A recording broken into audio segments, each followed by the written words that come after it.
तो मूवी का स्टार्ट होता है एक बहुत ही प्यारी बच्ची को दिखाते हुए जिसकी उम्र कोई 10 या 12 साल थी। उसके सर पर सींग थे और साथ उसके पर भी थे। उसका नाम होता है मेलेफिसेंट और वो एक प्यारी सी परी होती है जो कि एक जादुई जंगल में रह रही होती है। उसने आज तक बाहर की दुनिया देखी नहीं होती। उसके लिए सारा कुछ उसका यही प्यारा जंगल होता है। इवन आप ये भी सोच सकते हैं कि उसने आज तक इंसानों को नहीं देखा और फिर भी वो अपने जंगल में खुश है। उस जंगल में इंसानों के अलावा बाकी सारे क्रिएचर्स थे, अजीब अजीब जानवर भी थे। एक दिन मेलेफिसेंट जंगल में कहीं जा रही होती है तो उसे एक छोटा सा लड़का दिखाई देता है जो कि उसी की एज का था। वो उससे कहती है कि तुम कौन हो, यहाँ पर क्या कर रहे हो। वो छोटा बच्चा मेलेफिसेंट को बताता है कि मैं पास के ही किंगडम में रहता हूँ और मुझे यहाँ पर एक हीरा नजर आया था जिसे मैंने उठा लिया। तो मेलेफिसेंट उसे वो हीरा वापस लेती है और उससे कहती है कि आओ मैं तुम्हें तुम्हारे किंगडम तक छोड़ाती हूँ। तो वो लड़का कहता है कि ठीक है मैं चला तो चाहता हूँ, लेकिन क्या तुम मुझसे दोस्ती करोगी, और अगर कभी मैं दोबारा इस जंगल में आया तो क्या हम खेल सकते हैं। तो मेलेफिसेंट कहती है कि जादुई जंगल है और तुम्हारा यहाँ पे आना ठीक तो नहीं है, लेकिन देखेंगे। इसी के साथ वो दोनों हैंड शेक करते हैं तो मेलेफिसेंट को कोई करंट लगता है। इनफैक्ट उसे उस लड़के की पहनी गई लोहे के रिंग से करंट लगा था। वो बताती है कि लोहा परियों को जला देता है, तो आइंदा इसे पहनकर मत आना। इसके बाद हम देखते हैं कि वो लड़का अपने किंगडम में वापस चला जाता है, लेकिन जिस किंगडम से वो आया था वो किंगडम इस जंगल पे कब्जा करना चाहता था और इस लड़के के माँ बाप भी जिंदा नहीं थे। इसकी मेलेफिसेंट से काफी अच्छी दोस्ती हो चुकी थी और इनके दोनों के जहन में ये बात थी ही नहीं कि हम एक दूसरे के दुश्मन किंगडम से हैं। ये दोनों एक साथ खेलते रहे और इसी तरह कई साल गुजर गए। वो लड़का यहाँ आता रहता और मेलेफिसेंट और ये मिलके खेलते और अब ये दोनों बड़े हो चुके थे। वो दोनों 16 साल के हो चुके थे और एक दूसरे को पसंद करने लगे थे। मेलेफिसेंट को अब लगता था कि इंसान परियों के दुश्मन नहीं हैं, वो बहुत अच्छे होते हैं। उसे ये भी नहीं पता था कि उनमें ग्रीड भी होती है, यानी लालच भी होती है। एक दिन मेलेफिसेंट सोच रही होती है कि उस लड़के को आए हुए काफी दिन हो चुके हैं और उसको उस लड़के की एक और बात भी याद आती है कि उसने कहा था कि जब मैं बड़ा हो जाऊंगा तो अपने किंगडम पर कब्जा करूंगा और जो यहाँ पे किला है उसको भी मैं हासिल कर लूंगा।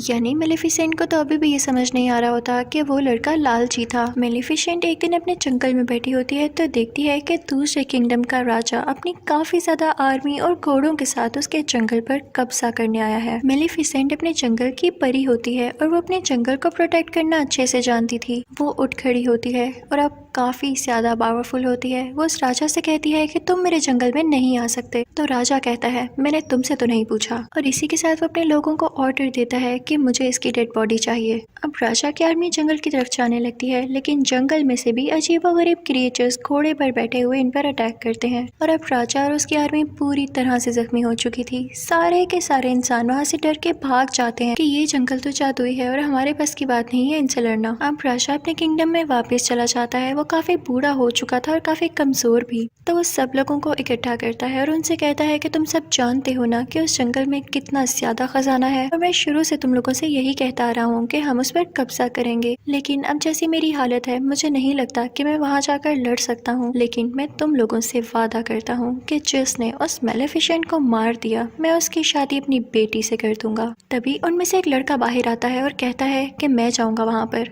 आप ये सुन के हैरान रह जाएंगे कि ये लड़का कौन था। ये था स्टीफन, यानी वही छोटा बच्चा जो कि मेलेफिसेंट के साथ खेला करता था। अब हम देखते हैं कि स्टीफन जंगल में जाता है मेलेफिसेंट से मिलने के लिए कई साल बाद। मेलेफिसेंट उसे पूछती है कि इतना अरसा तुम कहाँ रहे, तुम्हें जरा ख्याल नहीं आया हमारी दोस्ती का। तो वो कहता है कि मुझे माफ कर दो, मैं कुछ मसरूफ हो गया था, लेकिन मैं तुम्हें आज तक नहीं भूला और अभी भी मैं तुम्हें यही बताने आया हूँ कि हमारा राजा तुम्हें मारना चाहता है। तुम बस अपना ख्याल रखना, मैं तुम्हारी यहाँ पे हिफाजत प्रोटेक्शन करने आया हूँ।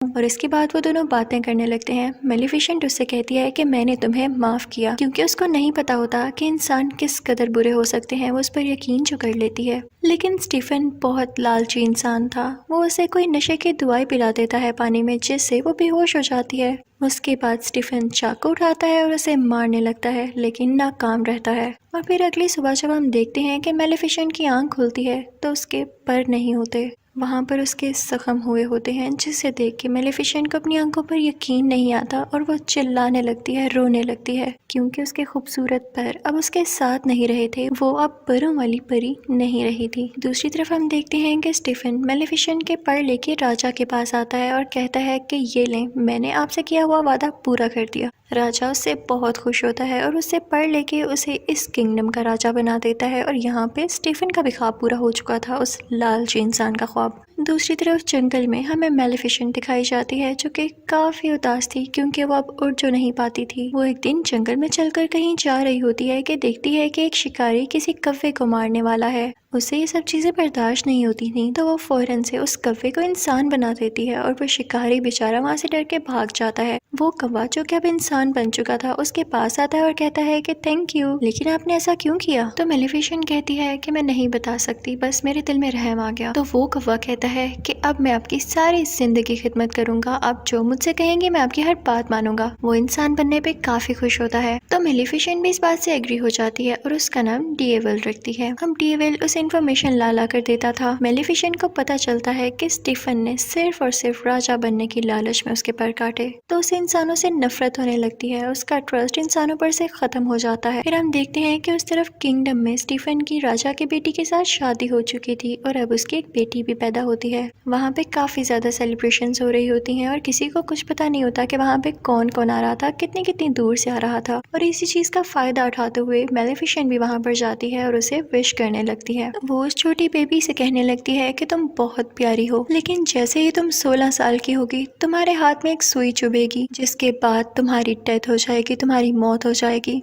तो स्टीफन उसके आगे किड़किड़ाने लगता है और कहता है कि ऐसा नहीं करो, तुम मेरा बदला मेरी बेटी से क्यों ले रही हो? तो मेलेफिसेंट कहती है कि मैं भी एक लड़की थी और याद है तुमने मेरे साथ क्या किया था। मेलेफिसेंट के दिल में अभी भी कुछ रहम बाकी होता है, तो वो स्टीफन से कहती है कि एक सोल्यूशन है, अगर तुम्हारी बेटी को उसके 16th बर्थडे पे उसका सच्चा प्यार मिल गया तो उसकी जान बच सकती है। स्टीफन इस बात से काफी परेशान हो जाता है और 3 छोटी छोटी परियों को बुलाता है और कहता है कि मेरी बेटी को यहाँ से दूर ले जाओ और जब तक ये 16 साल की नहीं हो जाती इसे यहाँ मत लेकर आना, वरना इसका कर्ज सच्चा हो जाएगा। और उसके बाद वो निकलता है जंगल पर अटैक करने के लिए, लेकिन ऐसा नहीं कर पाता क्योंकि जंगल की बाउंड्रीज को मेलेफिसेंट ने कवर कर रखा था अपनी पावर से और अब कोई भी इंसान उस जंगल में नहीं आ सकता। फिर हम देखते हैं कि वो प्रिंसेस जो स्टीफन की बेटी होती है उसका नाम अरोरा होता है और वो 3 परियों से लेके काफी दूर चली गई होती है, लेकिन मेलेफिसेंट को अभी भी उसका मुकाम पता था कि वो किस जगह पर रह रही है। वो उसे डराने की कोशिश करती है, लेकिन वो छोटी बच्ची यानी प्रिंसेस अरोरा हंसने लगती है और अब मेलेफिसेंट का दिल भी उसके लिए सॉफ्ट होने लगा था क्योंकि मेलेफिसेंट एक अच्छी परी थी, वो जालिम औरत नहीं थी। वो 3 परियां जो प्रिंसेस अरोरा की केयर करती थी काफी ज्यादा केयरलेस थी और अक्सर मेलेफिसेंट खुद प्रिंसेस अरोरा की जान बचाती थी, कभी पहाड़ से नीचे गिरने से, कभी दरख्त से गिरने से। वक्त के साथ साथ प्रिंसेस अरोरा बड़ी होने लगती है। अब प्रिंसेस अरोरा पूरे 15 साल की हो चुकी थी, यानी उसका कर्ज पूरा होने में सिर्फ 1 साल बचा था। अब वो 3 परियों से जिस जगह पर लेकर आई थी वो एक बाउंड्री के अंदर थी और उसके आसपास काफी ऊंची ऊंची लकड़ियां थी। प्रिंसेस अरोरा ने भी इसके बाहर की दुनिया नहीं देखी थी, जैसे मेलेफिसेंट ने नहीं देखी थी, तो उसको सस्पेंस होता था कि आखिर इसके बाहर है क्या। तो एक दिन वो वहाँ पर जाती है और वहाँ पर देखने लगती है कि तभी उसे फील होता है कि जैसे यहाँ पर कोई है। वो आवाज देने लगती है, कोई है तो सामने आओ, मुझे बहुत से क्वेश्चंस पूछने हैं। अब मेलेफिसेंट होती है वहाँ पर, उसे रहा नहीं जाता और वो प्रिंसेस अरोरा के सामने आ जाती है। प्रिंसेस अरोरा उसे देख के चिल्लाती है और कहती है, आप तो वही है जो बचपन से मेरा ख्याल रखती है, लेकिन कभी मेरे सामने क्यों नहीं आई? आप तो मेरी गॉड मदर हैं, मैं आपको पहचानती हूँ और जो आपके साथ कौवा है ना, मुझे वो भी बहुत अच्छा लगता है। मेलेफिसेंट को इस जवाब की बिल्कुल उम्मीद नहीं होती, तो वो भी अंदर अंदर से खुश हो जाती है क्योंकि मैंने आपको बताया ना वो बहुत अच्छी परी थी। वो अरोरा से प्यार करने लगती है और अब वो नहीं चाहती थी कि जो कर्ज मैंने इसे दिया वो इसे कभी भी लगे। उन दोनों में काफी दोस्ती हो गई थी और बिल्कुल वो एक माँ बेटी की तरह एक साथ रहती थी, खेलती थी, बातें करती थी। एक दिन जब प्रिंसेस अरोरा सो रही होती है तब मेलेफिसेंट अपनी सारी पावर्स यूज करके वो कर्ज वापस लेने की कोशिश करती है, लेकिन उसे पता चलता है कि इतने साल पहले दिया गया कर्ज अब वापस नहीं हो सकता, स्पेशली तब जब उसके कंप्लीट होने का टाइम बहुत करीब आ चुका हो। और इसी बात को तो लेके मेलेफिसेंट परेशान थी कि उसका 16वां बर्थडे आने ही वाला था, तो वो ये दुआ करती है कि जल्द ही इसे इसका सच्चा प्यार मिल जाए ताकि इसका ये कर्ज रिवर्स हो जाए। फिर उसके बाद हम देखते हैं कि सुबह हो जाती है और जंगल में प्रिंसेस अरोरा और मेलेफिसेंट बातें कर रहे होते हैं। प्रिंसेस अरोरा मेलेफिसेंट से पूछती है कि आपके पर कहाँ गए? सारी परियों के पर होते हैं, तो मेलिफिसेंट कहती है कि मेरे भी पर हुआ करते थे, लेकिन किसी इंसान ने उनको मुझसे छीन लिया। मैं उनके साथ बहुत खुश थी, मैं आसमान में बहुत ऊंचा उड़ा करती थी और मुझे वो काफी याद भी आते हैं। इसी के साथ मेलिफिसेंट रोने वाली हो जाती है तो प्रिंसेस अरोरा उसको चुप कराती है और कहती है कि आप परेशान ना हो, मेरा कल 16th बर्थडे है और देखिएगा मैं इजाजत लेके उन परियों से आपके पास रहने आ जाऊंगी, आप अकेली नहीं है, मैं आपके साथ होंगी। लेकिन मेलिफिसेंट जानती थी कि ऐसा पॉसिबल नहीं होने वाला था जब तक कि उसे उसका सच्चा प्यार न मिल जाता, और एक दिन में ऐसा तो हो नहीं सकता था। प्रिंसेस अरोरा वहाँ से अपने घर जा रही होती है कि रास्ते में उसे एक लड़का दिखाई देता है जो कि काफी प्यारा था और उसी के जितना था। वो दोनों जैसे एक दूसरे की तरफ देखते हैं तो एक दूसरे को पसंद करने लगते हैं। खैर उसके बाद प्रिंसेस अरोरा वहाँ से अपने घर चली जाती है और उन तीनों परियों से कहती है कि मैं अब यहाँ से जाना चाहती हूँ। वो उनसे ये बात कह रही होती है कि मैं इस घर से दूर मेलिफिसेंट के पास जाना चाहती हूँ। तो परियों को लगता है कि शायद इसे उस बात का पता चल चुका है कि इसके पेरेंट्स अभी भी जिंदा है और ये किंगडम जाना चाहती है अपनी बर्थडे के बाद। वो तीनों परियां उसको सारा कुछ सच बता देती हैं कि क्या क्या हुआ, और एक इविल फेरी है जो कि तुम्हारी जान लेना चाहती है। वो उसे बताती है कि वो कोई और नहीं बल्कि मेलिफिसेंट है। और ये सुनकर प्रिंसेस अरोरा को अपने कानों पर यकीन नहीं आता। वो काफी उदास होकर मेलिफिसेंट के पास जाती है और उनसे पूछती है कि क्या जो मैंने सुना वो सारा कुछ सच है। तो मेलिफिसेंट उसे प्यार से कहती है कि हाँ ये सच है, मैंने तुम्हें कर्ज दिया था लेकिन अब मेरा दिल बदल चुका है, मैंने सिर्फ तुम्हारे फादर की वजह से ऐसा किया। मैं भी अब नहीं चाहती कि तुम मर जाओ, मैं तुमसे बहुत प्यार करती हूँ। लेकिन प्रिंसेस अरोरा काफी हर्ट होती है और वहाँ से चली जाती है। वो सीधा उस किंगडम की तरफ भागती है और जाके अपने फादर यानी स्टीफन राजा के गले लग जाती है और कहती है कि डैड मैंने आप लोगों को बहुत मिस किया, मुझे लगता था कि शायद मैं अकेली हूँ। उसके डैड को बहुत गुस्सा आता है उन तीन परियों पर। वो कहते हैं कि जब मैंने कहा था कि अरोरा को उसकी 16th बर्थडे के बाद लेकर आना है तो तुम लोग सब कुछ जानते हुए भी इसे एक दिन पहले क्यों ले आए जब कर्ज होने ही वाला है पूरा। वो अपने लोगों को ऑर्डर देते हैं कि इसे वापस छोड़ाओ या इसे एक कमरे में बंद कर दो जहाँ इसके आसपास कुछ भी ना पड़ा हो और ना कोई इस कमरे में जाए। लेकिन वो राजा कर्ज को रोक थोड़ी सकता था। तो अब जैसे ही प्रिंसेस अरोरा का 16th बर्थडे आता है तो कर्ज के असर में प्रिंसेस अरोरा खुद ब खुद उस जगह पर चली जाती है जहाँ पर स्पिनिंग व्हील्स पड़े होते हैं और उन पर सुइयां लगी होती हैं। वो कर्ज की वजह से उस सुई को अपने आप ही टच कर लेती है और फिर बेहोश हो जाती है, गहरी नींद में चली जाती है। राजा बहुत परेशान होता है क्योंकि अब उसकी बेटी गहरी नींद में जा चुकी थी और कभी भी उठने वाली नहीं थी। उधर मेलिफिसेंट को भी काफी दुख हो रहा होता है तो उस लड़के को बुलाती है जो कि प्रिंसेस अरोरा को उस दिन रास्ते में मिला। उसे लगता है कि हो सकता है कि ये दोनों एक दूसरे को पसंद करने लगे हों और अगर ये प्रिंसेस अरोरा को मिल जाए तो प्रिंसेस अरोरा जाग जाए। तो मेलिफिसेंट उस लड़के को लेके वहाँ पर जाती है जहाँ पर प्रिंसेस अरोरा सो रही होती है। उसी दौरान वहाँ पर वो मौजूद जो परी होती है जो प्रिंसेस अरोरा का ख्याल रखा करती थी, वो राजा से कहती है कि आप प्रिंसेस अरोरा के फादर हैं, आप उसके माथे पर चूमे, हो सकता है कि वो जाग जाए, हो सकता है आप ही उसका सच्चा प्यार हो। तो किंग स्टीफन कहता है कि नहीं, मैं कभी किसी का सच्चा प्यार नहीं हो सकता, मैंने मेलिफिसेंट को धोखा दिया और उसी लिए ये सब कुछ हो रहा है। अब जब मेलिफिसेंट उस लड़के को यहाँ पर आती है और वो प्रिंसेस अरोरा के पास जाता है तो प्रिंसेस अरोरा नहीं जागती। मेलिफिसेंट को पता चल जाता है कि ये इसका ट्रू लव नहीं है। मेलिफिसेंट ये देख के रोने लगती है और उससे कहती है कि मैं तुम्हें बहुत याद करूंगी, मुझे तुम्हारी स्माइल याद आएगी, मैं तुम्हें कभी नहीं भुला पाऊंगी। और ये कह के मेलिफिसेंट रोते हुए उसके माथे पर किस करती है और वहाँ से जाने लगती है। लेकिन तभी उसे पीछे से आवाज आती है, रुकिए गॉड मदर। और ये आवाज प्रिंसेस अरोरा की होती है। जी हाँ, प्रिंसेस अरोरा का ट्रू लव, उसका सच्चा प्यार मेलिफिसेंट ही थी क्योंकि वो उससे दिल से प्यार करती थी। प्रिंसेस अरोरा मेलिफिसेंट से कहती है कि मैं आपके साथ जंगल में रहना चाहती हूँ। तो मेलिफिसेंट उसे अपने साथ लेके जाने लगती है, लेकिन तभी पीछे से स्टीफन के लोग उन पर जाल डाल देते हैं। वो लोहे का जाल होता है जो कि परियों को चला सकता था। मेलिफिसेंट यहाँ पे बहुत बेबस हो जाती है और अपने कव्वे को ड्रैगन बना देती है। वो कौवा यानी जो कि अब ड्रैगन था अपने मुंह से आग निकालने लगता है और वहाँ पर मौजूद सारे लोगों को जला देता है। मेलिफिसेंट अब आजाद भी हो जाती है, लेकिन तभी यहाँ पर आता है किंग स्टीफन अपने कुछ लोगों के साथ और इसने लोहे की शील्ड पहनी होती है ताकि मेलिफिसेंट को हमेशा के लिए मार दे। दूसरी तरफ प्रिंसेस अरोरा को मेलिफिसेंट के वही पर नजर आ जाते हैं। वो पर मूव कर रहे होते हैं जैसे उन्हें भी पता चल गया हो कि उनकी मालिक यहाँ पर है। प्रिंसेस अरोरा उन परों को आजाद कर देती है और वह खुद ब खुद मेलेफिसेंट के साथ जाके लग जाते हैं। मेलेफिसेंट दोबारा से उड़ने लगती है और स्टीफन को अपने साथ उड़ा लेती है,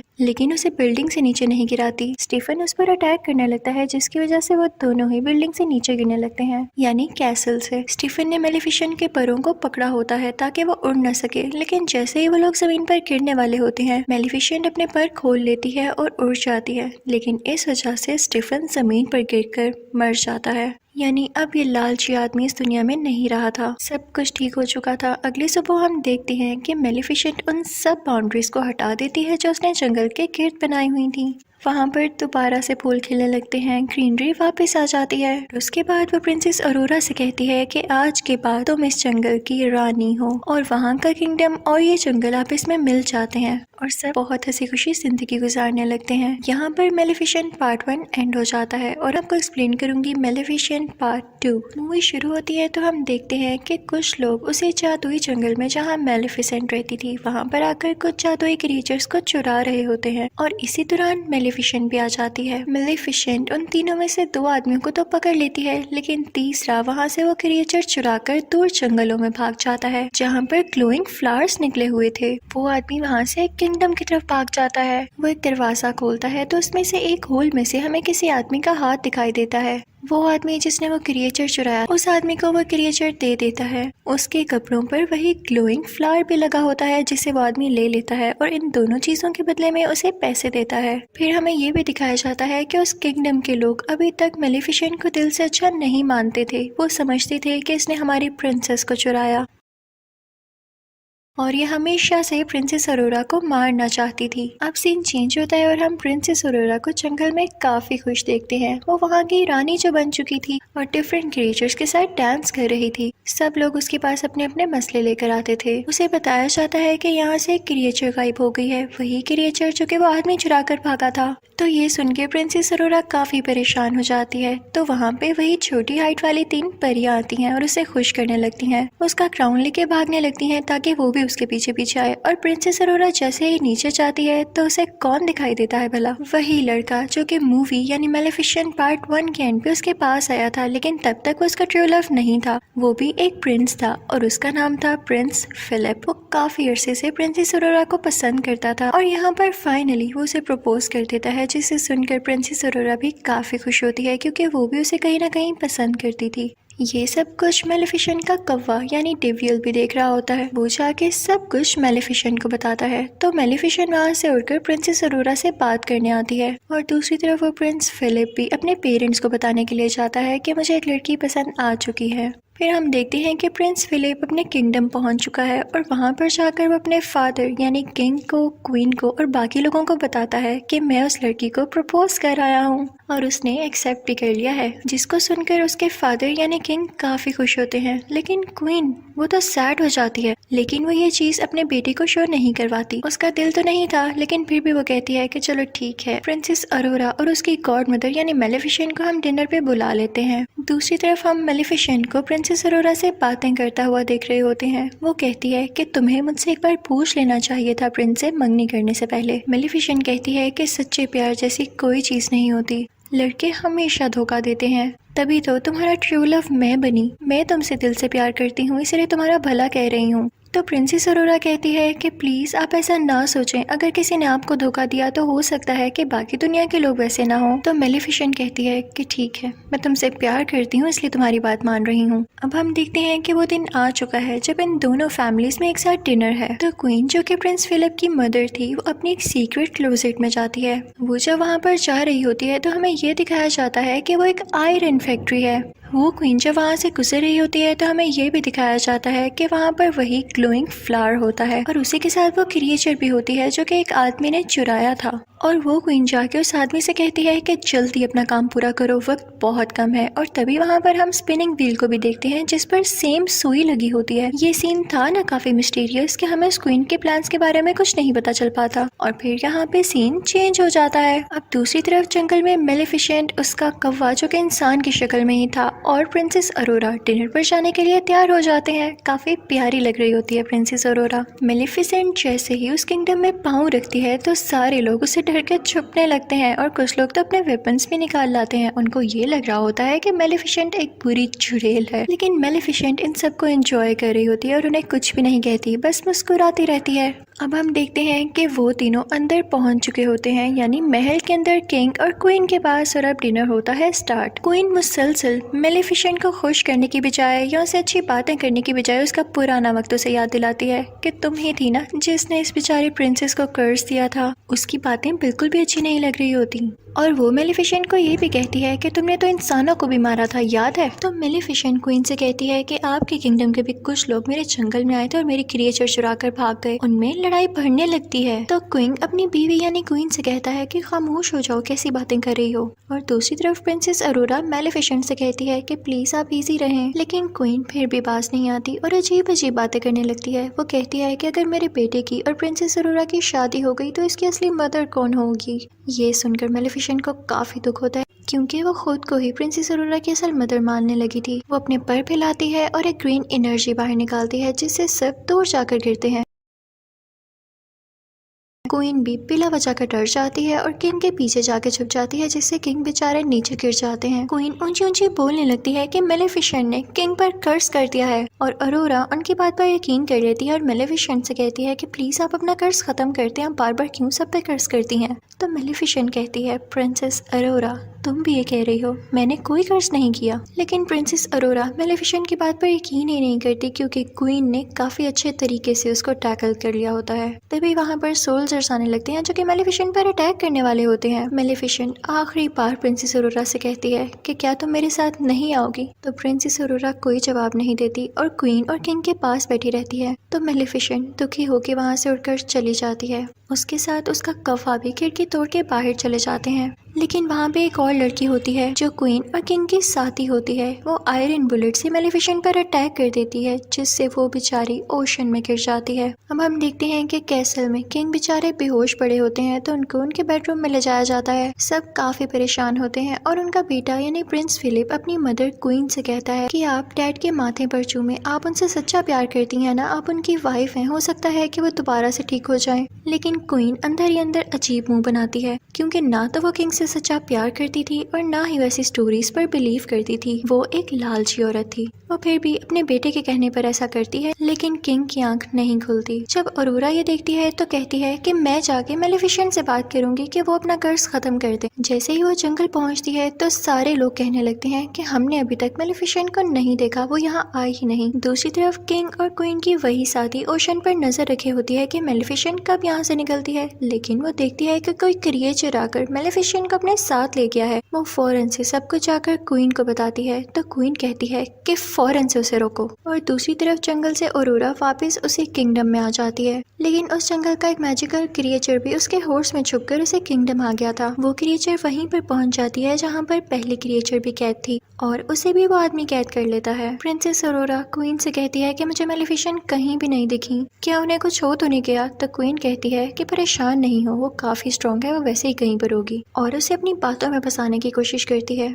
दूसरी तरफ क्वीन की वही साथी ओशन पर अभी भी नजर रखे होती है कि जैसे ही उसे मेलिफिसेंट नजर आए वो उसको मरवा दे। और फिर उसके बाद ऐलान किया जाता है कि अगले 3 दिन के अंदर अंदर प्रिंस फिलिप और प्रिंसेस अरोरा की शादी है और हम चाहते हैं कि हम सब लड़ाइयाँ छोड़ दें, हम सुलह करना चाहते हैं और जंगल में जितने भी क्रिएचर्स हैं वो सब के सब इस शादी में इन्वाइटेड हैं। दरअसल ये उनका प्लान था, क्योंकि वो ये चाहते थे कि मेलिफिसेंट को मार के जंगल के सब क्रिएचर्स को कैद कर लिया जाए, ताकि वहाँ को सिक्योर करने के लिए कोई भी ना हो और फिर उस जंगल पर कब्जा कर लिया जाए। दूसरी तरफ हम देखते हैं कि मेलिफिसेंट की आंख खुल जाती है, वो काफी जख्मी होती है और उसे कुछ क्रिएचर्स की आवाज आ रही होती है जो कि कह रहे होते हैं कि हम इंसानों पर अटैक करेंगे। उनके भी बड़े बड़े पर होते हैं और सर पर सींग होते हैं। वो जंगल में अपनी पनाह लेने आए थे, क्योंकि उन्हें ये लग रहा था कि जंगल उनके लिए सेफ पॉइंट हो सकता है इंसानों पर अटैक करने से पहले। मेलिफिसेंट भी वहाँ पर पहुंच चुकी होती है और उनमें से एक क्रिएचर मेलिफिसेंट की तरफ आता है और उससे कहता है कि हम में भी अपनी पावर ट्रांसफर करो,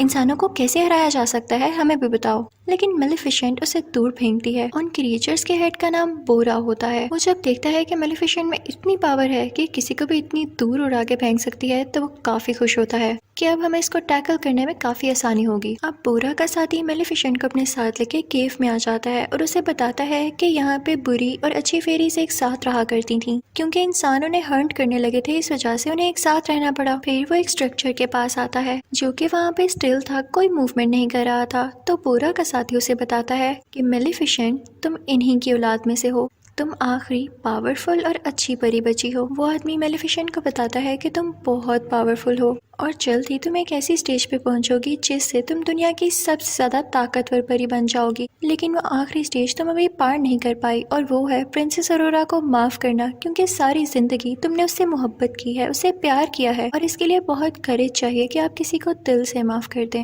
और जो किसी को दिल से माफ कर देता है वही इस दुनिया का सबसे ताकतवर इंसान होता है। तो मेलेफिसेंट कहती है कि नहीं, मैं उसे माफ नहीं कर सकती, मैंने उसे हमेशा प्यार किया, लेकिन उसने मुझे धोखा दिया। तभी वहाँ पर बोरा भी आ जाता है और बताता है कि प्रिंस फिलिप और प्रिंसेस अरोरा की शादी हो रही है और ये हमारे पास अच्छा मौका है उन पर अटैक करने के लिए। लेकिन मेलेफिसेंट यहाँ चुप रहती है। दूसरी तरफ हम ये भी देखते हैं कि प्रिंसेस अरोरा को क्वीन अपनी ढकी छुपी बातों से काफी टॉर्चर करने लगती है, और प्रिंसेस अरोरा को ये फील भी होने लगता है। तो वो प्रिंस फिलिप के पास जाती है और उसे कहती है कि मैं सिर्फ आपके लिए बर्दाश्त कर रही हूँ, वरना मुझे क्वीन अच्छी नहीं लगने लगी। दूसरी तरफ हम ये देखते हैं कि क्वीन का वही आदमी जो कि उस फैक्ट्री में काम कर रहा होता है उस ग्लोइंग फ्लावर के ऊपर, वो उससे कुछ डस्ट तैयार कर लेता है जिसे बताता है कि इससे परियां मर सकती हैं और ये मैंने मेलेफिसेंट को मारने के लिए तैयार किया है। उसे देख के क्वीन काफी खुश होती है। उसके पास एक छोटी सी फेरी भी होती है और जैसे ही वो पाउडर उस पर डालता है तो वो फेरी मर जाती है। क्वीन बहुत खुश हो जाती है, लेकिन वो आदमी उसे कहता है कि ये पाउडर तभी और ज्यादा बन सकता है जब आप मुझे वो ग्लोइंग फ्लावर्स और ज्यादा ला के दें। तो क्वीन अपने लोगों को ऑर्डर्स देती है कि जल्दी जाओ और वो फ्लावर्स फौरन से इकट्ठे करके लाओ। और जैसे ही उसके आदमी उधर पहुंचते हैं वो फ्लावर्स लेने के लिए, तो मेलेफिसेंट को खबर हो जाती है और वो भी वहां पे पहुंच जाती है। लेकिन तब तक बहुत देर हो चुकी थी, उसके सोल्जर सारे फ्लावर्स उतार चुके थे और मेलेफिसेंट यहाँ पे कुछ भी नहीं कर पाती। बस वो बहुत उदास थी क्योंकि उसके साथ हमेशा बुरा ही हुआ था।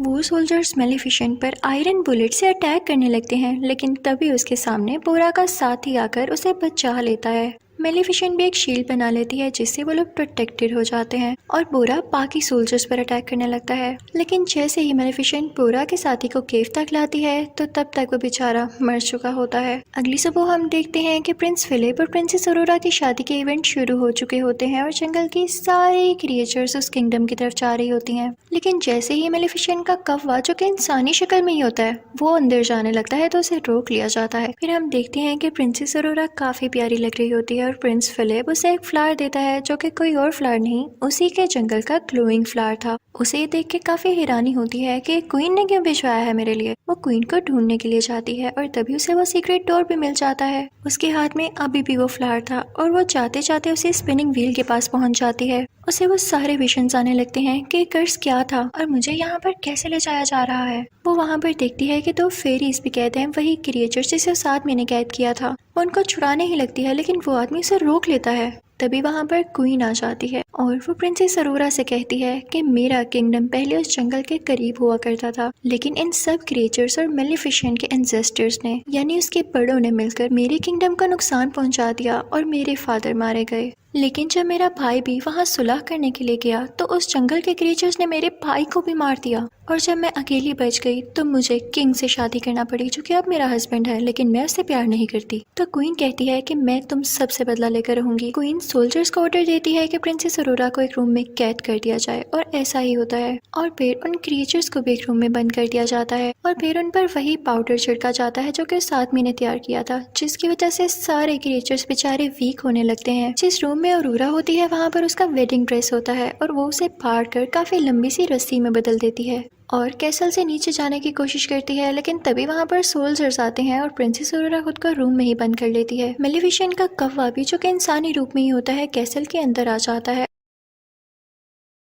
और दूसरी तरफ प्रिंस फिलिप अपने बीमार फादर के पास बैठा होता है और उसे ये सब कुछ नहीं पता होता। अब क्वीन अपने कैसल की छत पर होती है और वो इस जंगल की तरफ काफी बॉम्ब्स फेंक रही होती है। दूसरी तरफ बोरा भी अपने लोगों के साथ इस किंगडम पर अटैक करने के लिए आ रहा होता है। दूसरी तरफ अरोरा मौका पाके उसी ड्रेस से लटकते हुए नीचे आ जाती है किंग के रूम में, जहाँ पे प्रिंस फिलिप भी होता है। वो उसे सब कुछ बताती है कि क्वीन ने मेरे साथ क्या किया और मेलेफिसेंट ने आपके फादर को कर्स नहीं दिया बल्कि आपकी मदर नहीं दिया है, जिसे सुनकर प्रिंस फिलिप काफी हैरान होता है। और दूसरी तरफ हम देखते हैं कि बोरा और उसके साथी किंगडम पर अटैक करने आ रहे होते हैं, लेकिन उन पर मुसलसल आगे से अटैक कर रहे होते हैं किंगडम वाले, और उनमें से कुछ लोगों को पकड़ भी लेते हैं। प्रिंसेस अरोरा को मेलेफिसेंट का वही कौवा दिखाई देता है जो कि इंसान ही बना हुआ था। वो उससे कहती है कि हमें लोगों की जान बचाने के लिए यहाँ की चर्च का दरवाजा खोलना होगा, और वो दोनों मिलकर दरवाजा खोलने लगते हैं। वहाँ पर जाकर वो सारे क्रिएचर्स को बचा लेते हैं, और वहाँ पर मौजूद छोटी छोटी फेरीज उन सुराखों में फूल भर देती हैं जहाँ से पाउडर निकल रहा था, और अब वो डस्ट पाउडर वहाँ से बाहर नहीं निकलता और ना ही किसी क्रिएचर को नुकसान पहुँचाता है। और जब क्वीन की वो साथी लड़की जो कि पाउडर गिरा रही होती है उनको ठीक करने जाती है तो वहीं से खुद ही नीचे गिर जाती है। प्रिंस फिलिप अपनी मदर यानी क्वीन को समझाने जाता है, लेकिन क्वीन सोल्जर से कहती है कि इसको पकड़ लो, लेकिन प्रिंस फिलिप उसी से पहले कैसल से नीचे जंप लगा देता है।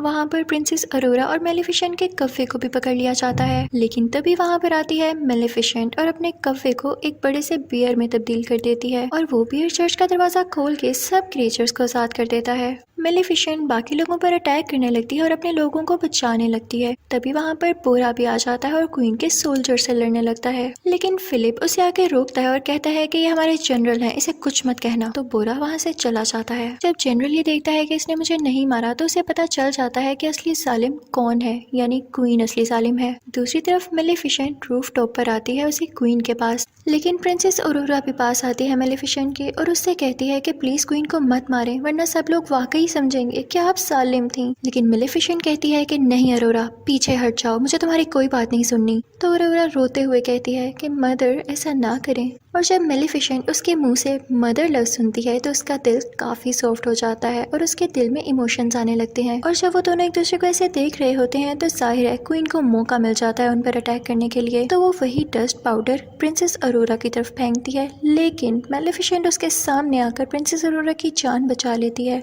और जैसे ही मेलेफिसेंट को एरो लगता है वो एशेस में बदलने लगती है और प्रिंसेस अरोरा बहुत ज्यादा रोने लगती है। क्वीन ये देख के काफी खुश हो जाती है और ऐलान करती है कि अब तुम लोगों की मेलेफिसेंट नहीं रही और अब मैं पूरी जगह पर कब्जा करने वाली हूँ। लेकिन तभी हम देखते हैं कि प्रिंसेस अरोरा के आंसू मेलेफिसेंट के एशेस पर गिरते हैं और मेलेफिसेंट फिर से जिंदा हो जाती है। उसके बड़े बड़े पर आ जाते हैं। क्वीन को बहुत गुस्सा आता है और वो प्रिंसेस अरोरा को कैसल से नीचे धक्का दे देती है और मेलेफिसेंट उसे बचा लेती है। प्रिंस फिलिप को भी अपनी मदर के बारे में सब कुछ पता चल चुका था, इसलिए वो भी मेलेफिसेंट के पास आ जाता है और मेलेफिसेंट मान जाती है प्रिंसेस अरोरा और प्रिंस फिलिप की शादी के लिए। तभी मेलेफिसेंट के पास वो छोटा आदमी भी आता है जिसने उसके क्रिएचर्स को कैद किया हुआ था। वो उसके क्रिएचर्स छोड़ देता है और उसे वही सुई देता है जिसकी वजह से वो कर्स फैला। अब सबको पता चल जाता है कि कर्स फैलाने वाली असली क्वीन ही थी। अब किंग भी जाग चुका था और क्वीन को बोरा के लोग पकड़ लेते हैं और उसे फेंकते हैं। मेलेफिसेंट उसे कोर्ट में बदल देती है और वहाँ की सारी जगह को फूलों से सजा देती है और फिर वो बोरा से कहती है कि तुम लोग अच्छे क्रिएचर्स हो, तुम हमारे साथ रह सकते हो।